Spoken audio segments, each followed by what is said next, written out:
you don't want to let it be.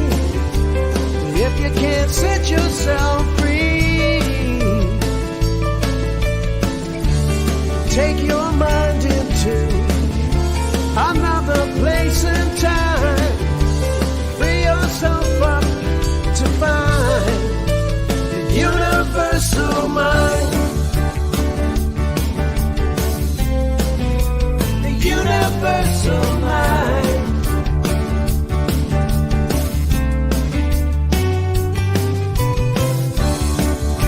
The universal mind.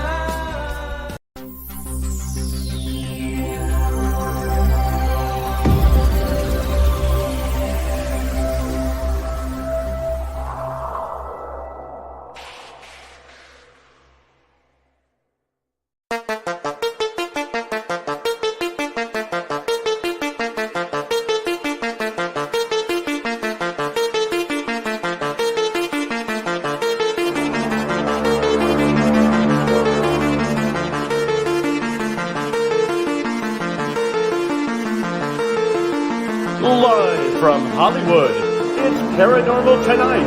I'm Mark Summers, and now, here's your host, Dan Harary. Dan Harary, that's me. Hello, everybody. Welcome back. We are live tonight, live from Hollywood. It's Paranormal Tonight. I am Dan Harary. I was away for a few weeks, back east for my mother's 90th birthday party / family reunion. My brothers and our kids and cousins and people we hadn't seen. I saw cousins of mine I hadn't seen since my bar mitzvah, man. So it was really lovely. That's why the last few shows have been repeats. But tonight we are live. We have an incredibly special, wonderful guest tonight. A friend of mine. I worked with him in the past, and this guy's just an icon and a legend. So I'm just going to bring him right in instead of horsing around up front. Legendary movie and TV star Robert Englund, best known as Freddy Krueger from the Nightmare on Elm Street movies, is widely regarded as one of the horror film genre's most iconic actors. And Race, let's see slide number 1. There he is. There he is. Robert Englund is Freddy Krueger. Look at that, man. After originating the Freddy character in the first Nightmare film in 1984, Robert reprised that role in 7 additional Nightmare sequels, as well as in the horror anthology TV series Freddy's Nightmares. I worked as Robert's publicist during 87-88 when he directed the horror film 976 Evil. And then I worked with him again in 1990 when Robert hosted the first edition of the Horror Hall of Fame TV special. And Sam Kinison was one of the guests for that night. Tonight, I mostly want to talk with Robert, his legendary character Willie, the Resistance alien fighter from the TV series V, which this year is the 40th anniversary of V, The Final Battle. And because I'm so into aliens and UFOs, I want to talk to Robert Englund about aliens and UFOs. Robert has received multiple accolades and honors during his renowned career, including the Saturn Award, a Fangoria Chainsaw Award, and next year, I just was told, right before we went on, a year from now, he's going to get a star on the Hollywood Walk of Fame, which is certainly well-deserved.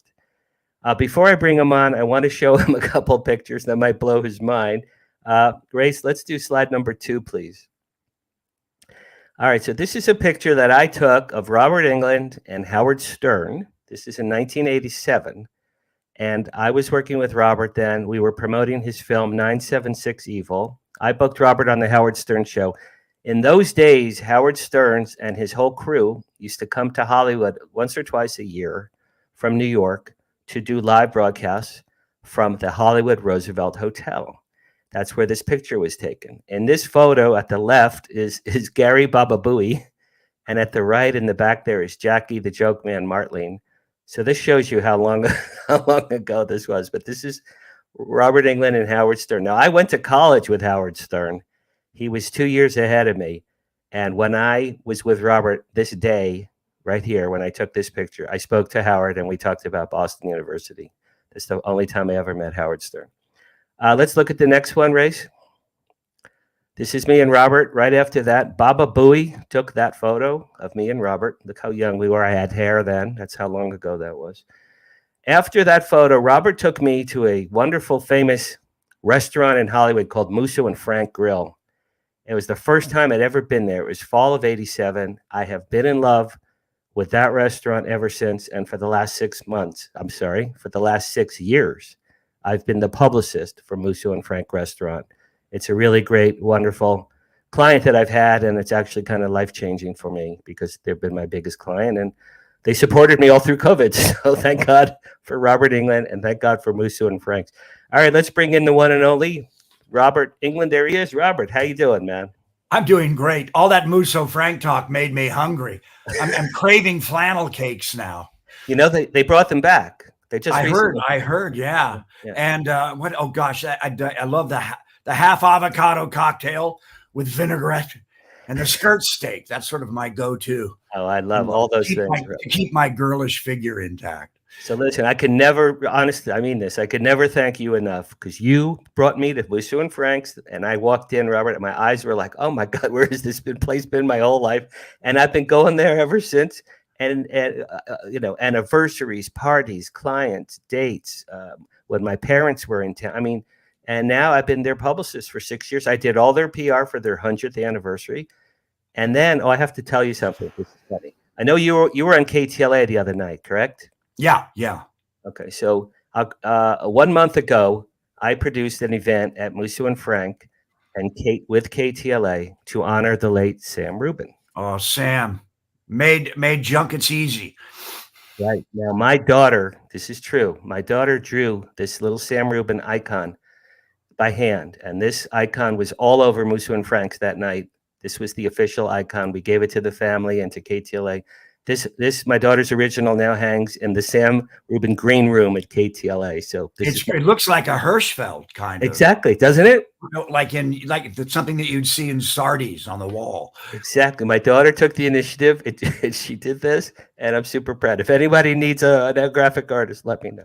Okay, that's enough of that. All right, Robert. So I didn't know this. You were born in Glendale, California. So you're a child of Hollywood, really. Yeah, right up there on that right on that border of Glendale and Los Feliz.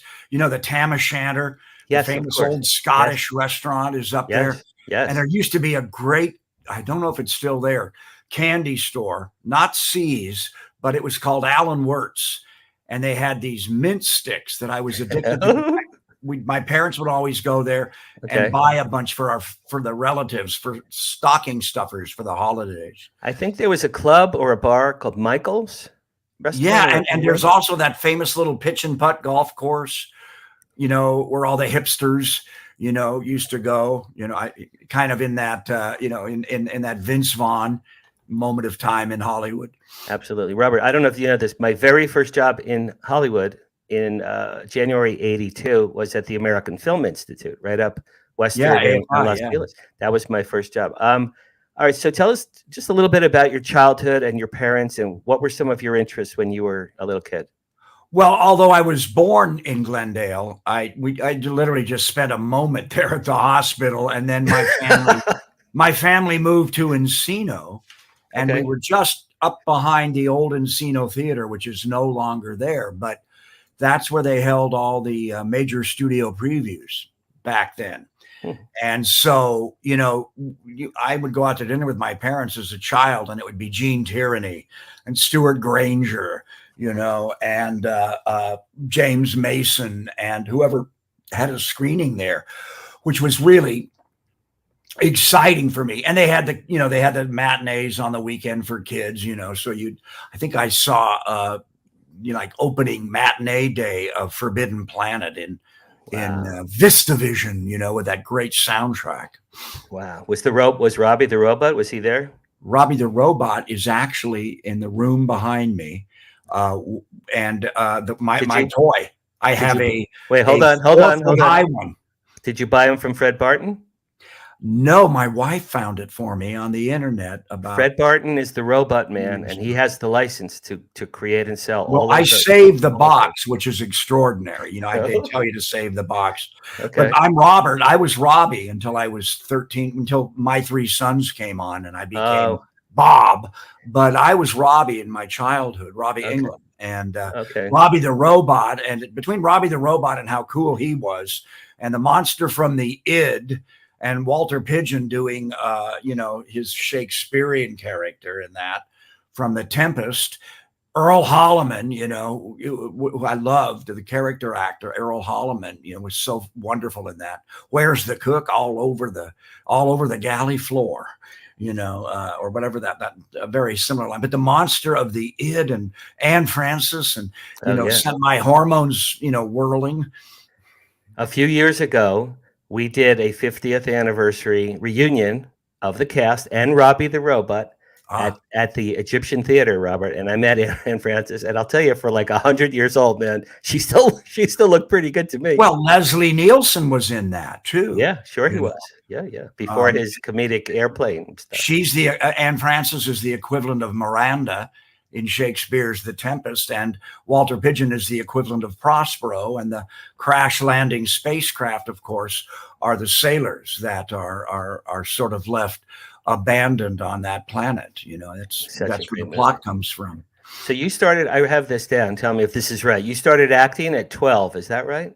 Yeah, I went along to this is way back now, when only the cowboy actors lived up there, and it was all thoroughbred ranchers. But my family then was up in Northridge. Okay. And we'd heard my mother's best friend had a daughter who was the most beautiful girl in the San Fernando Valley.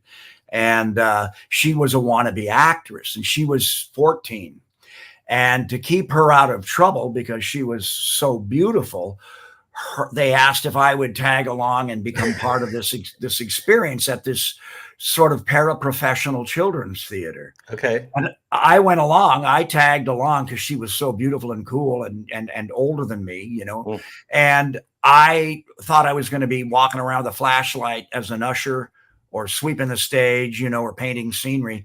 But they asked me to go to the auditions. I looked like a pint-sized Danny Kaye then, with a little bit of Harpo Marx thrown in. Anyway, I got all the leading roles. I was Pinocchio. I did, a Hansel and Gretel. I just got all the starring roles. And overnight, my life changed. I lost my virginity to older girls. I had power for the first time in my life that I never even knew about, that no one had ever taught me about, that you achieve, when you get the lead in the lead in the play, especially when everybody around you wants that. Yeah. And I just sort of fell into it. It's something natural. And I had a kind of a good physical sense of character then. But my very first role in that company, I was Doc in Snow White and the Seven Dwarfs. And we actually went with Evelyn Rudy from, who did Eloise and the famous book about the girl that lives in the Plaza Hotel.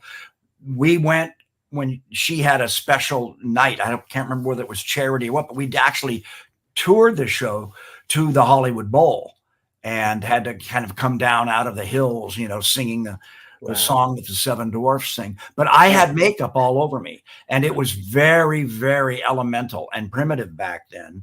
It was latex on top of tinfoil and cotton.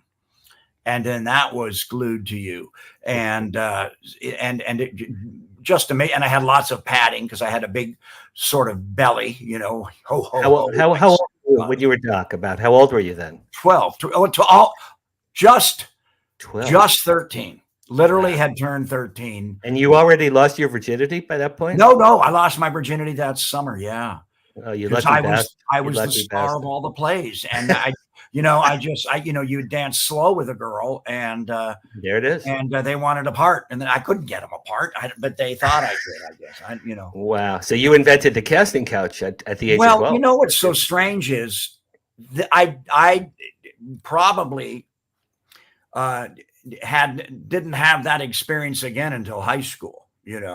I don't think I got past first base till high school again, but it was just this thing. It's that thing about, show business, and it is different. And everybody was older. I was like the kid, I remember going to a party, and the girls were floating around on those floating rafts in the pool. Sure. No parents, there was the line back then.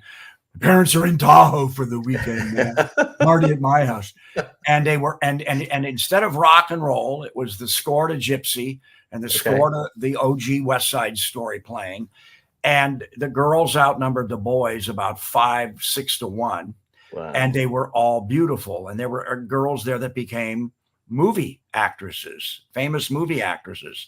And the couple of them had they wanted to get that even out their tan line. And they had the back of their bathing suit tops unhooked, and they were laying, face down on these rafts in the pool. Right. And you're going nuts. And with little cocktails with umbrellas in them. Wow. And I'd only been to like the sort of athletes parties before. I was an athlete in school. I was a champion swimmer, and I'd only been to the jock parties, where it's 10 guys to every one girl, and the guys are drinking beer out of a keg, and punching each other in the arm. It's so funny. We did how did your parents? Clearly, your parents must have recognized you had this innate talent at a young age. Did they encourage you along the way? I think they loved theater and they loved film. I mean, I attended many premieres with them, Anatomy of a Murder and oh my God, one of my favorites, Disney's, I think it was that won the Oscar for best special effects, 20,000 Leagues Under the Sea with Kirk Douglas. My mother loved James Mason. And so I was always going to premieres and stuff with them, and they loved theater. But I think it was just, they got a babysitter for me, a chaperone for me. And the responsibility of being my chaperone was supposed to slow my beautiful friend, this girl that I had grown up with that was older than I was. Right. Her energy to chaperone me was sort of supposed to take her out of the limelight and gaze of all the young male actors there. Because a lot of the boys had cars. I obviously didn't.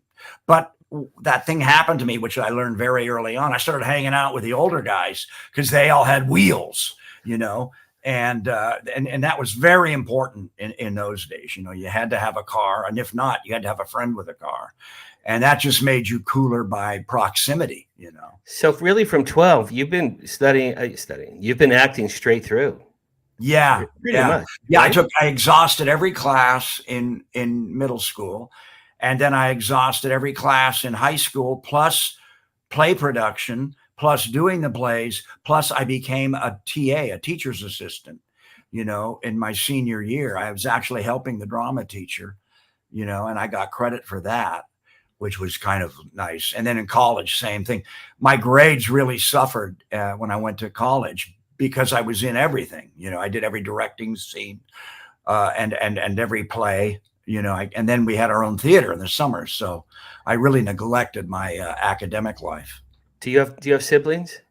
No, I'm an only child, but I had I had this gorgeous older stepsister come live with me from about the age of 13 on in the bedroom next to mine, and she was phenomenal. She would take me she taught swimming at Beverly Hills High School. Okay. And I would go with her in a convertible 53 Chevy, canary yellow, ragtop with the top down. And we would go to Beverly Hills High School. I got to push the button that opened the floor to the swimming pool from. I've been there. I've seen that. Yeah, I've seen that. And then she'd teach a class, and then we'd close up, and then I would jump in the car, and then we would go to Dolores's on the corner of La Cienega and Wilshire Boulevard, and the car hops would skate up, and we'd get those great Dolores burgers with the barbecue sauce on them, and the skinny curly Q French fries.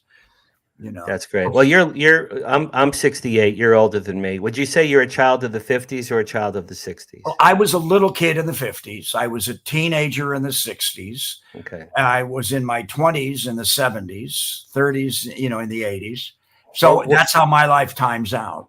Well, if you had to pick a golden era of your life, as far as the most fun you had in an era, for me, it would have been probably the 60s, because I was a drummer. I was a drummer from. Oh, you had a band.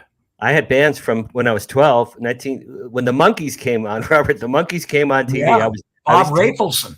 I was 10, and I saw the Monkees. I'm 10 now. At the time, I was a classical pianist for 3 years, and I saw the Monkees. Show number 1. I stand up. I go to my parents. I don't play piano anymore. I'm a drummer now because I fell in love with Mickey Dolenz. Oh, So I've been a drummer. You see my electronic drums behind me. I've been playing since '66. I see the kit over your shoulder. Yeah, that's my electronic drums. So the Monkees were 66. In '86, I worked at Columbia Pictures Television in Burbank, and Mickey Dolenz was a director of the Mike Hammer Show. And Mickey and I used to have lunch together. And I'm like, I'm having lunch with my childhood hero from when I was 10. It just meant the world to me, you know. Well, I used to run into Mickey a lot, and his daughter, Amy, lovely. And also, when I lived in Laurel Canyon, it was up by the Monkey House there, you know. So you lived? Did you live up there during the classic era? No, I was down. I was down in actually, I was down in another home, and one of the tenants was the great African American actor James Edwards, and he was one of the tenants there. No, this is later on. I bought my house in '86. In the canyon. They were gone by then, but Three Dog Night were my neighbors. Oh yeah, I just read what's his name's book, Chuck Negron. What have you ever read his life story? Well, I know he was the cousin of Taylor Negron, who a wonderful, wonderful, funny man who we've lost now. Passed away. Were you friendly with Taylor? Taylor, yeah. Taylor and I lived up by Yamashura in that canyon for a while. Oh, sure. Wow. Yeah.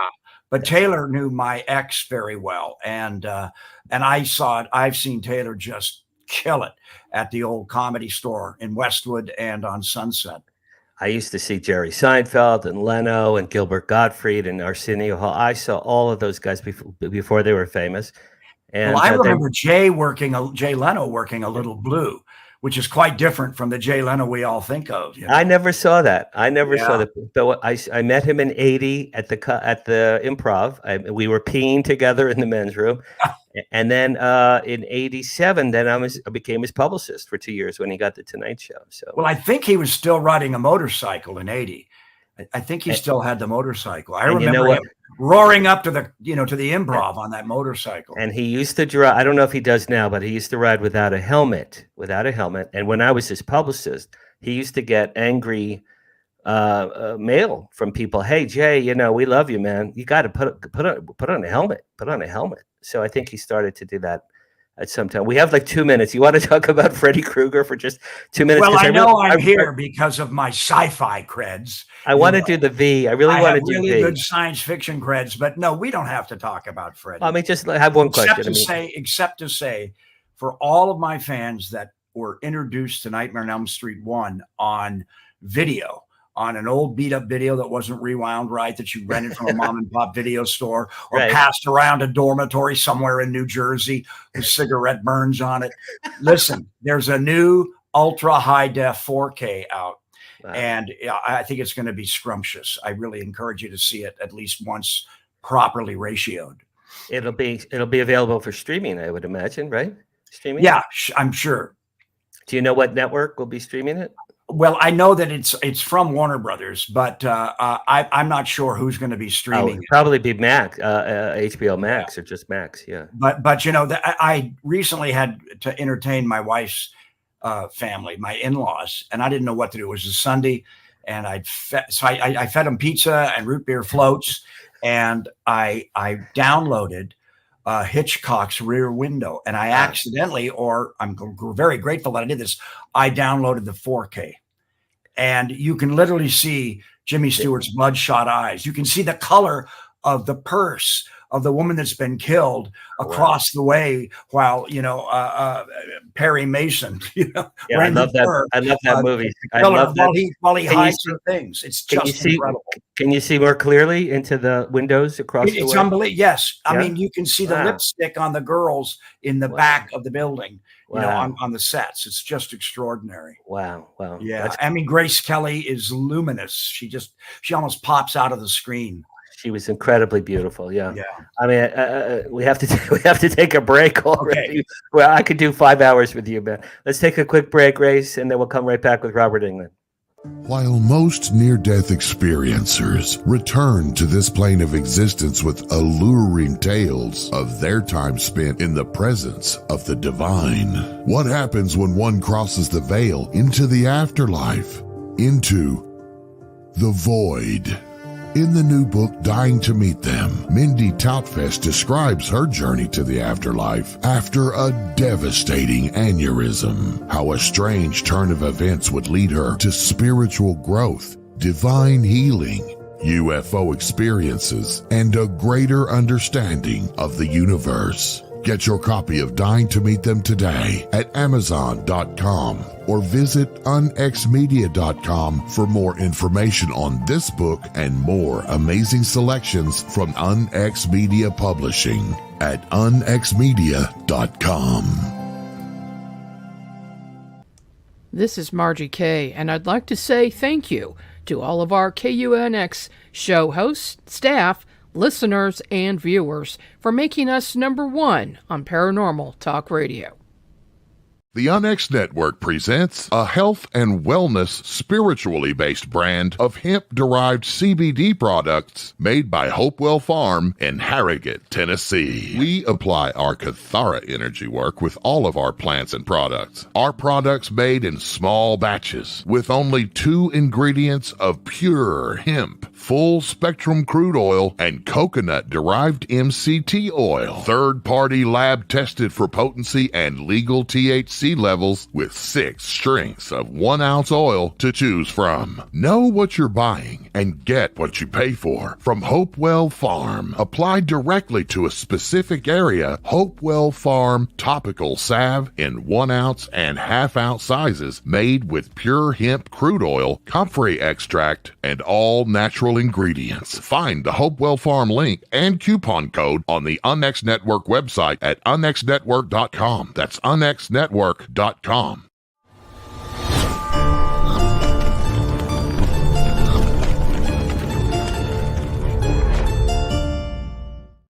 Very cool. Very cool promos. All right, let's bring back Robert Englund.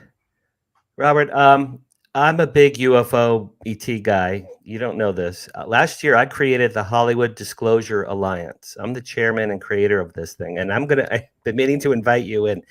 Half of our it's a networking group. Half of our members are UFO and ET researchers and experiencers and disclosure advocates. I'm friends with the top UFO researchers in the world, literally in the world. And the other half, Robert, are Hollywood writers, producers, directors, and performers. So I wanted to talk to you a little bit about V. We're in the 40th anniversary year, essentially, of V. You play Willie, this alien resistance fighter. A good alien, Dan. And a good alien. Yeah. And, everyone knows you, of course, from Freddy Krueger, and that's your when you walk down the street. But V is, in fact, the show that finally put my name to my face, which is so important for an actor. Yeah. And made me international. Right. So Race is going to go through some of the slides I pulled. And Robert, tell me about Willie and V and what it was like to make it and your reaction to it now. Well, I was, I believe, cast as comedy relief, but instead of talking in that plain way, Ken Johnson, the great Ken Johnson, who I'm sure you're a fan of, when I was sort of lost at the audition, he said 2 words, Robert, and he said Gene Wilder. So I sort of channeled a kind of hesitant delivery without actually mimicking a Gene. And that was sort of my key to finding him, because I figured my character was always translating from alien to Arabic, to which is where I was supposed to have been dropped off by the mothership, from alien to Arabic to English. So I had a problem with malaprops, which, of course, as you know, is a famous old trope in the theater and in movies. The character that misunderstands words. Norm Crosby. Remember Norm Crosby? Well, yeah. I mean, there's just so many. What's the famous one is in the Oscar Wilde play. Okay. And I think her name was Mrs. Malaprop. Yeah. Really? Okay. And that's Willie. This looks like my entrance scene. Over the shoulders of Jason Bernard, wonderful actor. He did a great stage production of Martin Luther King. But yeah, I think this is my first day down in Long Beach at the giant electrical plant down there, and I've got my arms full of stuff, and I'm trying to translate that I'm lost, but I keep saying I am just. I've got the words mixed up in my alien brain. Now that I'm looking at these pictures, Robert, I'm seeing Gene Wilder, kind of, Yeah, I mean, look, that's kind of like here's the Gene story. Wilder's- This is a card, a trading card. Yeah, that's cool. I have to sign sometimes at Comic-Cons. But this is me. Now, I was doing both shows. I was doing Nightmare on Elm Street, and I ran over to do a photo thing for V. And this is V later on. And I had just taken off the Freddy makeup. So my face is raw. This was, I think, a photo from my very first TV guide session for V. And this would have been for the series. And I remember driving over the hill and taking this picture, and they slapped this on me I'd made the mistake of tearing the makeup off, which was a big no-no. Did you have? I'm sure you've had special skin regimens over the years with all the makeup on your face, man. Well, I used to go to this gal in Beverly Hills, but she's not there any longer. But I try to take care of it. I complain a lot, and of course, I did a really long makeup in Stephen King's The Mangler, and I also did a kind of a Hammer film version of Phantom of the Opera, with the story reset from the Paris Opera to the opera in London, which would be the same time as, of course, Jack the Ripper. We wanted to take advantage of that kind of look. Here I am with Mark Singer and Faye Grant. Right. Yeah. Oh gosh, He was awfully this, pretty. I believe I think this is the series.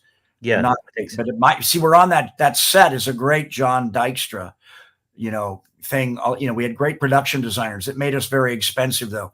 We were the show that changed the quality of special effects on American television. Before that, you had some actress in green grease paint chasing William Shatner around. Yeah, I remember very clearly, and you and I spoke about this on the phone the other day. V is coming. V, like these big giant red V's all over Los Angeles. Like graffiti. Yeah. V. And I would be driving my car, Robert, and I'm like, V, what the? I had like chills. Like, what the hell is that? What is this? V. They had that great idea of letting the V, part of it dripped like graffiti paint, like spray paint had dripped. Yeah. You see the bottom there. Yeah. But when it first was used, it was just the V. You didn't see the spacecraft. Nothing else. Yeah. And we were then they said, for a long time, the visitors are coming, or they're coming. That's all they said. Robert, I think it was V, just V for a while. Then the next, I think, was V is coming. Yeah. I think they also, I remember also seeing that campaign for Rosemary's Baby, where they just stenciled on sidewalks in major cities all over America, pray for Rosemary's Baby, nothing else. Of course, some people knew what that meant because it was a best-selling book. Yeah. But still, it was just a strange, wonderful campaign. And then later on, there were just billboards and stencils of the baby carriage. I remember that. Yeah, I remember. That's scary as hell, man. I think the campaign was scarier than the actual movie. Oh, this is my girlfriend, Diane.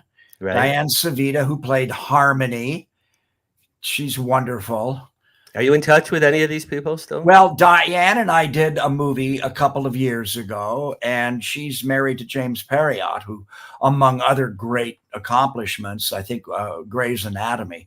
But yeah, Diane's great. I think they spend part of the time in Hawaii. I'm hoping to maybe look them up if I'm over there in the winter, because I think they're right near that fabulous bonsai pipeline.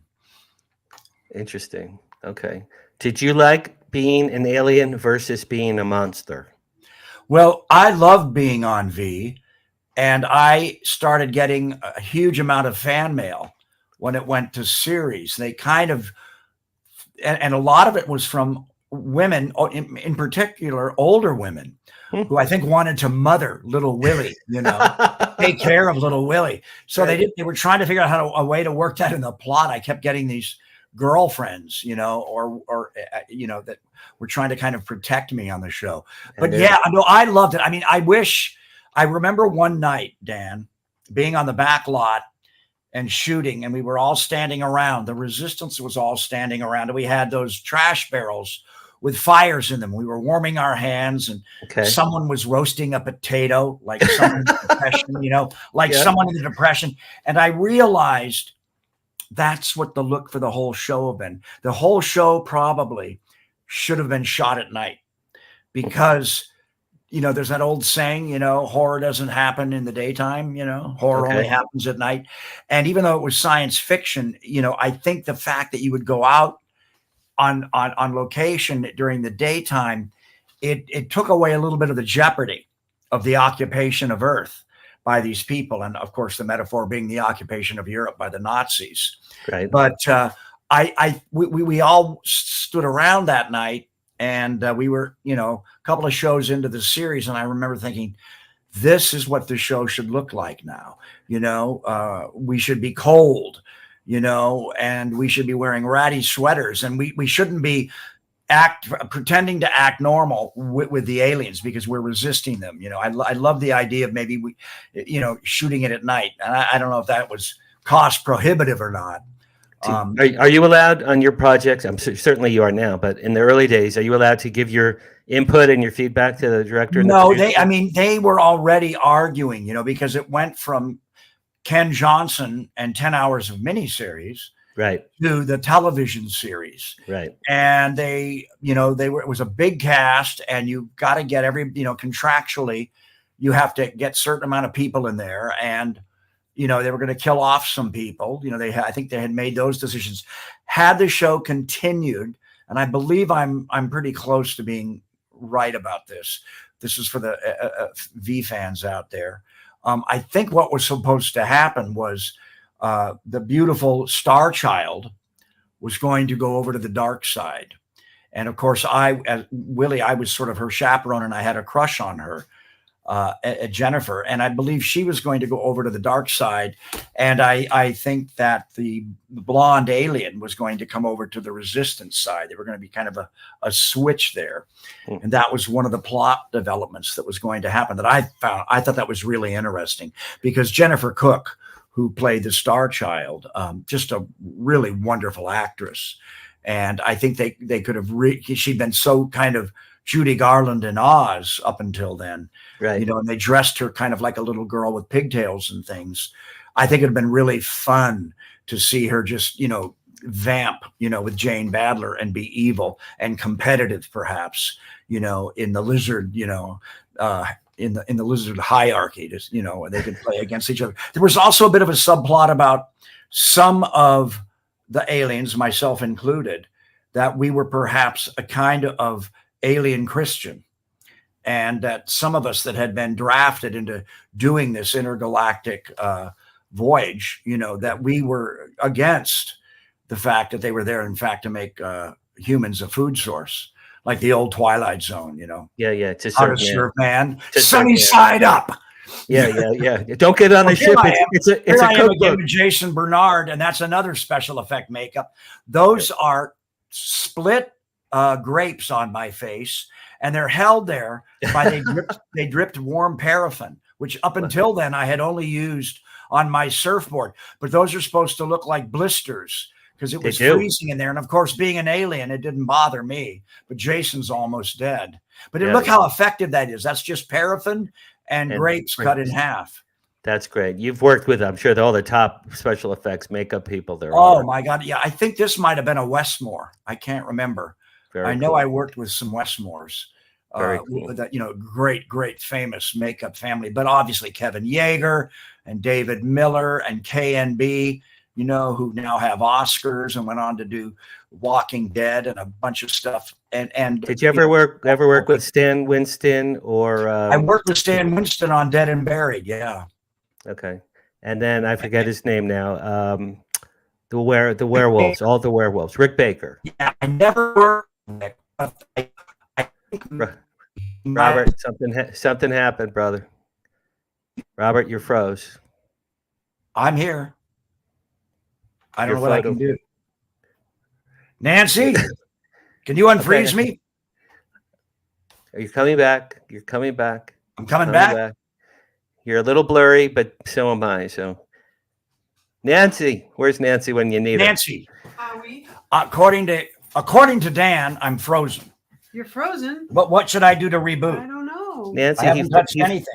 Okay, no, you're good now. You're good now. Came back. Good? Okay. Okay, came back. Fully I think restored. Nancy, you have the magic touch apparently. Fully restored. Fully restored. Okay, let's talk Look about what Dan Harary got for me. Let's talk about our Sid Caesar. So when I was working with Robert when he did 976 Evil, I was also representing Sid Caesar. And one day I was at Robert's house. Robert, I was at your house, and I mentioned Sid Caesar, just FYI. You go, Dan, you know Sid Caesar. You like grab me, Robert. You're like, you got to get me Sid Caesar's autograph. And I never ask for stuff like that. This is one of my prized possessions, and arguably, and I love Lenny Bruce. I love Eddie Murphy. I love Richard, but this is possibly the funniest man ever in comedy. I think that's great. So, Robert, you grabbed me. This is in your home, and you said, "Hold on, Dan," and you ran into the other room. You came back with that TV guide, and you go, "Dan, promise me, you will get me Sid Caesar's autograph." I go, "Robert, I promise." And then I found did. that TV guide in a shop on Melrose for like $3. Oh my God, what collector's item? Yeah. Wow. Listen, he was not a pleasant guy. I hung out with him for 2 years. I was at his house many times. He had a room, Robert. Every award, every magazine cover, every trophy you could ever think of in your life is on the shelves of his house, right? Yeah. Now, at the time, he was probably mid to late 70s. He was such a crab. And I'd be in his little study with him at his home and his wife, Florence. And in the middle, out of nowhere, Florence, where the hell's my lunch? And this little old lady with a tray, like hunched, beaten, like a dog that'd been kicked, shaking. I didn't want tuna fish. I wanted salmon. I told you. And he's cursing and screaming. And I'm like looking at my shoes going, poor Florence, man. I felt so bad for her. Well, yeah, he had a legendary temper. I mean, isn't it? There's a story that I don't know whether it was Mel Brooks or I think it was Mel Brooks, but Dick Cavett was in the room at one point, and Woody Allen, and I think he held Mel Brooks out a window in New York. It was, I think it was it was in Chicago. Sid Caesar, I think, had done a live show. Mel came to say hi in his hotel room, and for whatever reason, Sid was really pissed. He grabbed Mel Brooks by the ankles and put him out the window, like 8 or 10 stories high, out the window. Just thought it was funny and held him upside down. God, yeah, I heard. But I mean, also a genius. The This Is Your Life segment from your show of shows.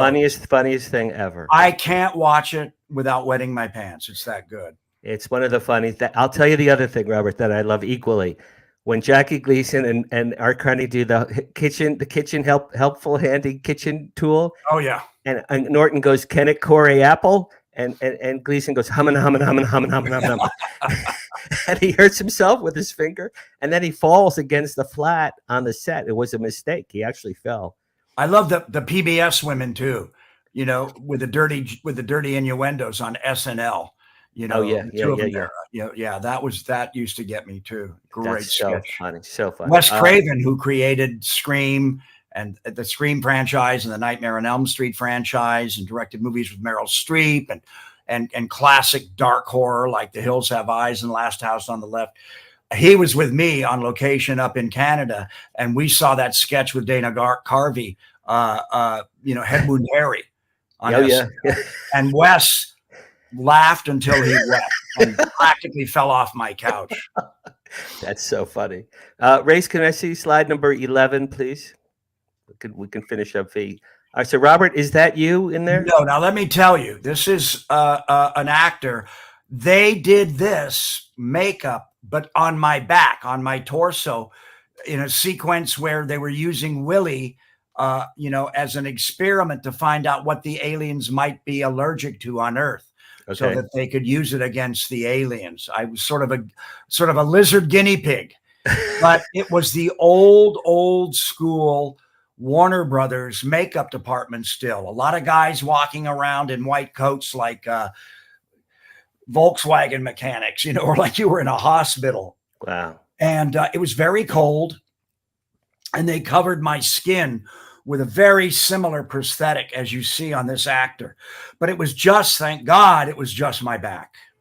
Interesting. Race number 12 also. Okay. That's the same actor, I think. Yeah. Same actor. Okay. But I know that I think Kane Hodder, who plays Jason in many of the Friday the 13th movies, right. I think Kane had to do this getup once too on V. Oh yeah. Really? Okay. So that's not so that is so on not V. Me. I did that. You can see the thickness of it and everything. I had that glued from the top of my neck all the way down to my tailbone and all the way to my elbows. Wow. Yeah. That doesn't sound comfortable at all, man. And I was like on a cold coroner's stainless steel slab. You know, it was like, come on, guys. This is why I digressed here, Dan, because I think in the room, one of the guys might have been Rick Baker. Now, Rick was pretty well established by then. I don't know if he would have been jobbing in as a young guy over with the Warner Brothers effects departments, but there was a guy with very long hair that sort of pampered me, you know, a young guy with very long hair that sort of pampered me. So this would have been 82, you know, could have been. Well, Rick Baker made his name with American Werewolf in London, which it might have been 82 actually, or 83. Yeah, so I doubt he would have still been on staff there. It was probably somebody who's really famous. Hey, if you're watching, call me. Robert, have you ever worked with Todd Masters and Masters FX? Do you know that company? I know of them, and I like their stuff, but I don't think so. Now they might have done part and parcel of certain sequences, because, you know, when I do certain sequences in the Nightmare on Elm Street, there's a lot of elements, and other effects guys come in to do things. You know, the chest of souls, for instance. It's animatronic and various things like that. They get different guys. Back then, not all of the makeup effects guys had all of those things covered. Tom Masters is one of my best friends for 30 years. I've been his publicist for 30 years. So what's some of his stuff? Because I'm trying to think if 6 Feet Under, True Blood, several Star Trek movies. You know, I know that's what. Yeah, he's like obviously a younger generation than me. Yeah, he's like a younger generation. Rick Baker, Stan Winston. You know. Yeah, absolutely. All right, I have to ask you this. Have you ever had a paranormal experience, or have you ever seen a UFO? Okay, I'm going to tell you two. So little Robbie Englund. Okay. I'm probably 8 or 9 years old. And this is when I lived in Encino, you know, just south of the boulevard there. And my father's a really good friend of our family, across the street, our neighbors. The woman was a script doctor at MGM. And the husband was, I think he was a bird colonel in the Marine Air Force, I'm going to say. But he now is doing Sikorsky helicopters, I think. And as an interim job, he and a buddy of his had got an old PBY, you know, that land on the water, planes that, you know, that can land on the water. And they had sherried it out. And they were using it for businessmen to go back and forth to Catalina. Okay. And sometimes you have to take off and go around the backside of Catalina, get your altitude and come back to Old LA International or Long Beach, wherever they were going with the businessmen. And bam, bam, bam. It's like 2:30, 3 in the morning. There's this banging at our suburban home in Encino. Okay. And my father gets out of bed. He doesn't know what's going on. He's, you know, in his underwear. And it's Bill from across the street. And he comes in and they talk all night. And I didn't eavesdrop, but it came to pass that I overheard my mother and father talking about it. And Bill and his co-pilot had seen something very, very strange, and so close that Bill had used with my father the word, they looked like rivets, the phrase looked like rivets. He was asking. You're freezing up again, man.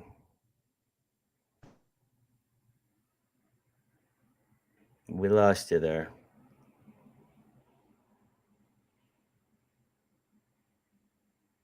Welcome to live podcasting, ladies and gentlemen. Robert?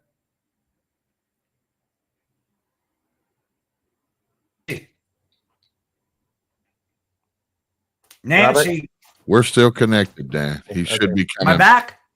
Yeah, you're back Okay, now. there you're back. Yeah, that's Am I the back? second.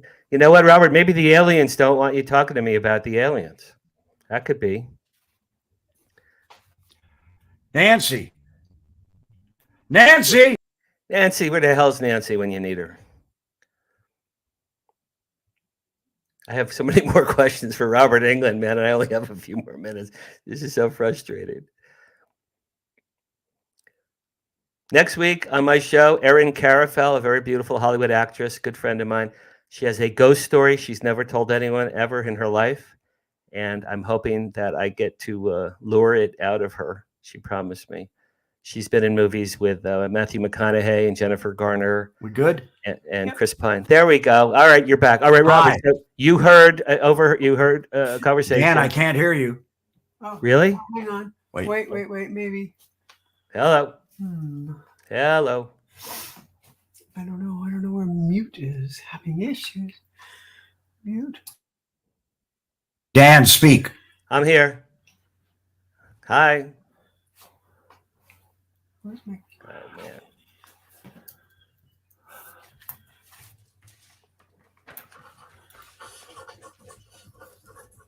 Dan, I hear you. You hear me? Yeah, I heard you writing. Oh, I was going to write. I can hear you. Just No, talk. I can hear. Listen, let me just finish.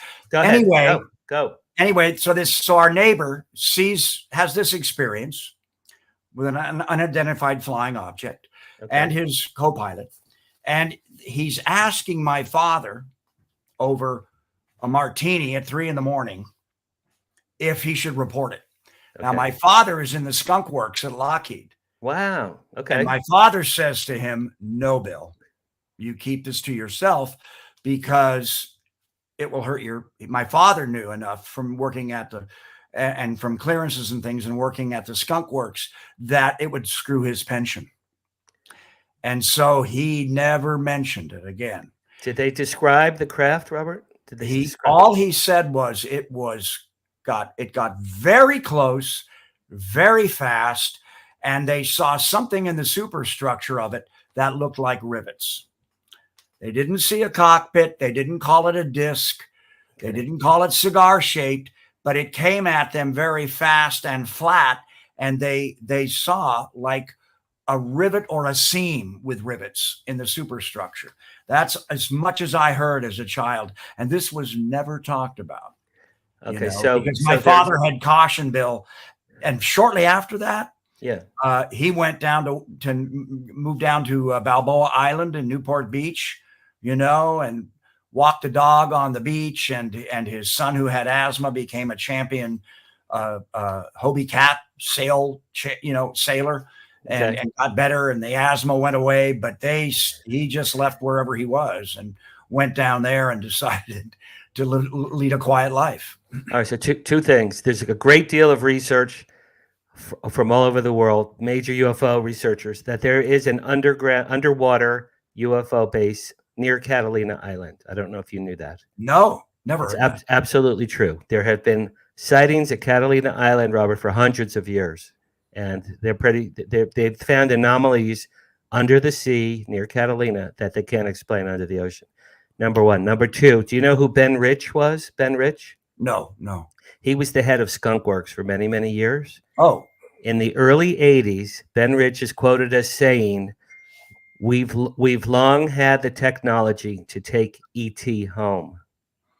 Oh. So, and then you don't know this, but my father worked on reverse engineering of UFO technology for the Army. My father invented drones for the Army. I have proof of this. After he died, I didn't know until after my father died who he was. Well, I'm the same way. My father didn't tell me anything until I was in my late 30s. Well, my dad never said a word. I found out after he died. And same thing, Robert, exactly. My dad was not going to jeopardize his pension. No chance. Yeah. Those guys, that era of people, it was pension. My father had,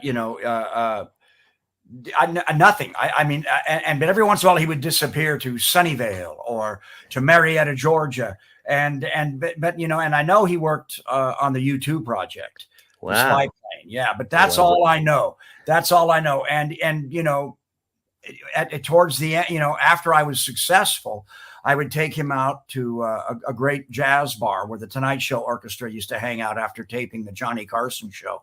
Okay. And we would listen to Doc Severinsen and Tommy and those guys jam, you know, like because that show's over at like 6 o'clock at night. Yeah. They tape at 4, I think at 4. Yeah. Yeah. So we would go see it, you know, and hang out with him. And so a little bit of this after a couple of martinis came out. But by now he'd been retired. You know, he retired at 52. Wow. Full pension as a guy in the Engineers and Scientists Guild. And 2 years later, they made my father an offer he couldn't refuse.